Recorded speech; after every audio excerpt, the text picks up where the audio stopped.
Next, Ray Suarez has the last of our 3 global health reports from South Africa this week, the devastating impact on AIDS on children. It's early on a Sunday morning. A young girl checks her pot of corn while her sister looks on. The girls do a few quick chores, get dressed for church, wash up, and buff up their shoes. Nothing unusual about any of that. The scene is repeated throughout the South African province of KwaZulu-Natal and around the world, with one difference. The 12-year-old twins, Batkiti and Bonisani Masoka, and their 10-year-old sister, Solesile, are on their own. Their parents both died of AIDS. The sisters are among 15 million children around the world who've lost one or both parents to AIDS, and most are in southern Africa. Health officials have begun to refer to these parentless children as the lost generation. In South Africa, from 1995 to 2005, the number of orphans tripled. So did the number of child-headed households, like the Masokas, who on this Sunday morning headed to church, bringing along young cousins for a long walk over hills and through valleys to reach a tiny congregation gathered in prayer and song. Lay Minister Koshile Mbelase knows many families in the area with children left orphaned by AIDS, some not well cared for, and said her congregation prays for the Masoka sisters. We realize that when we look at them, their lives are so difficult. I feel they are all alone and not happy. The sisters get a government stipend available to orphaned minors. Their tiny home is sparsely furnished. As they do their homework and daily chores, a reminder of their parents is always nearby. 2 graves, just yards from the front door. The girls say they have each other. They seem to be getting by, with a little help from extended family and neighbors. There is a shop nearby, and if we need more things, we just ask someone going to town, and we give them money to get what we need. The Masoka sisters are supposed to be under the care of an aunt nearby. When word got around an American news crew was with the girls, new food and furniture started to come through the front door. Social worker Vusi Masinga said the government check makes claiming the orphans attractive. Some they want to use their grants for not for the best interest of the children, but they just want to use the grants for themselves. The next morning, the sisters join their classmates at morning assembly at the Mendu school in Empangeni.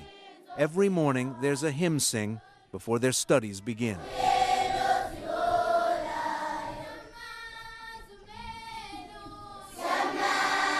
The Mendu Elementary School has about 20 families who've been orphaned by AIDS. I'm very concerned about those children, and because they are orphaned. Sometimes they just sleep, others they just cry. And what's the problem? I'm hungry. Happiness Zikali is the principal at the Mendu school. She sees the sleepiness and inattention that comes from chronic hunger and the acting out that can follow the death of parents. Ooh, sometimes they are fighting. They say, when you ask sometimes when they are fighting, where is your mother? We ask, where is your mother? My mother is passed away, father passed away. Oh, and then you realize that's why there is these emotional practices that she or he is doing, fighting others. The principal says she knows one reason her 300-plus students are in class at all is because they're fed at school. South Africa's new Minister of Health, Barbara Hogan, admits that in the past, children have been overlooked in the AIDS epidemic. My mother died when I was very young of cancer. I was 9 years old. And perhaps one knows at first hand what it means just to lose one parent. And when I just look, just from the personal point of view of just the psychological and social effects of so many young children losing the people who care for them. You know, that you can't even calculate. You can calculate what it does to the economy, but what this does to young people, you know, the amount of healing that's got to take place, the amount of trauma that it's inflicted. And that is we as a nation need to be as caring as possible, as accommodating, as reaching out and seeing in what ways, with the meager resources that we've got, we can do the healing and the looking after and the caring for these young kids. For the youngest orphans, caring for themselves simply isn't an option, and many are being raised by grandparents. Here at this community care center, they have a monthly food distribution, providing aid to women who at an unexpected stage in life are again raising young children. While many orphans have a grandmother or granny to care for them, a new report by the Joint Learning Initiative on Children and HIV/AIDS says not enough is being done for AIDS orphans, since 90% of the costs of raising them still fall on family and community. At the Ntambanana Community Center, providing the monthly staples of corn, beans, and oil is just the start. The community center also offers a daycare where grannies and school-age siblings can drop orphan children who depend on them. Lindiwe Masuku runs the center. How do you find out about these children? Some of them, they live with their sisters. They give us their certificates of their parents. Here in this small trailer, 50 orphans are cared for, all too young to attend school. In the morning, we give them at 9 o'clock breakfast, and we teach them how to hold a pen and how to write their names. And at 12 o'clock, we give them lunch. Getting those 2 meals a day can be life-saving. Many of the children at Ntambanana Daycare are also HIV infected. Some are sick. We hug them, we kiss them, we take them to toilets. We do everything that parents do. If they cry, we try to wipe their tears. We make them feel as they're at home. When the local high school is dismissed, siblings come and collect the young children from Ntambanana.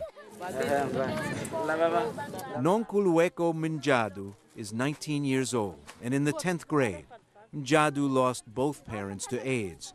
She now cares for 8 children on her own. The adults in her extended family are all dead too. Every day, before and after school, Mjadu walks to the daycare to drop off and pick up 4 siblings and her own baby, who's less than 2 years old. The walk home is about a mile. There's a huge backload of cases that have completely overwhelmed the system, and the social workers aren't able to reach them. Families are absolutely in crisis, where kids are taking on all the duties of getting their siblings fed, getting to school, doing all that care. Stephen Blight heads up Child Protection Services for UNICEF in South Africa. If you could have auxiliary social workers who come and intervene in that family and help train the kids, provide structure to their lives, help them with budgeting, making sure people are doing homework, that could really make a big change in a household. Once home, Mjadu cares for her own baby and then tends to the others. The suffering of today has already made a claim on the future. Struggling under the burden of millions of HIV-infected adults, South Africa must face a legacy of AIDS that stretches far into the next generation, a generation that, as adults, will be needed to build a developing country and who carry as yet unknown scars from their family's ordeal.